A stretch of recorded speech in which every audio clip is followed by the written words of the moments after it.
What's going on? It's your boy Coach here, and I think we're done with day 18 was yesterday, I believe. So yeah, still kind of getting through this little ailment.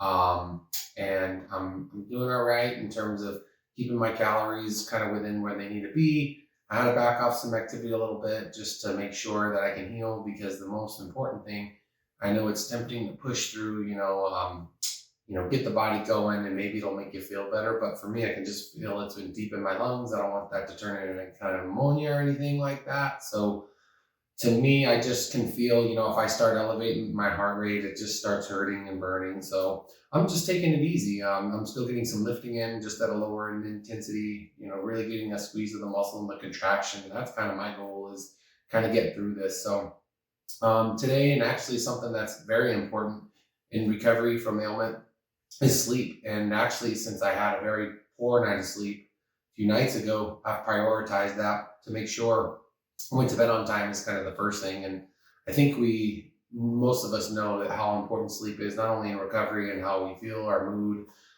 things like that. It's to our benefit.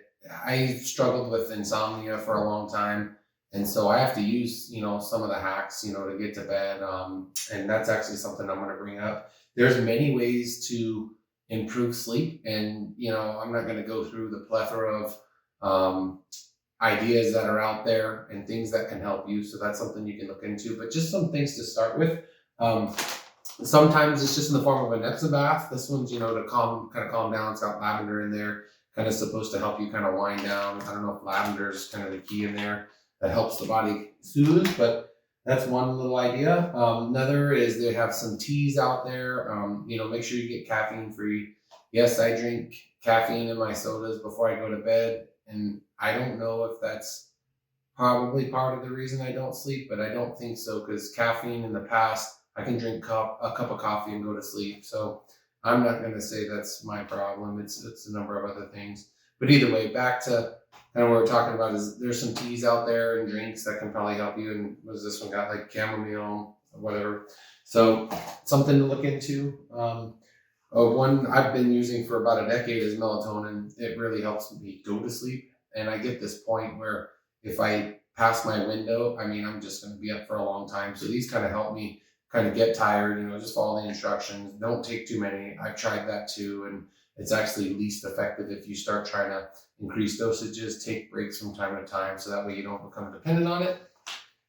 And then again, there's other forms. So this is like a ZzzQuil, and there's different formulas. This one actually has, I think, maybe like a Tylenol in there. There's some that I buy that have, for if I'm not feeling super great or super sore, that'll help me out. And then for like when I'm sick, though, I'll go to like a NyQuil formula. And that's just something for me, because the coughing keeps me up, and it has been, but this tends to reduce those symptoms so I can sleep a little more in the night. So, like I said, there's just a few things to go through there, but there's a number of other ways to do it, and you can do your research. But I say sleep really is a priority. How many hours you need is just going to depend on your lifestyle and your temperament and how, your uniqueness, because they say 8 hours, and 8 hours is a never in my book. If I get a solid 6 of good solid sleep, that's great. If I get 7, that's just like a bonus. But most of the time, I'm usually around 5.5 to 6. So, anyways, that's going to do it for today, and we'll see you tomorrow for some tips on how to manage the weekend.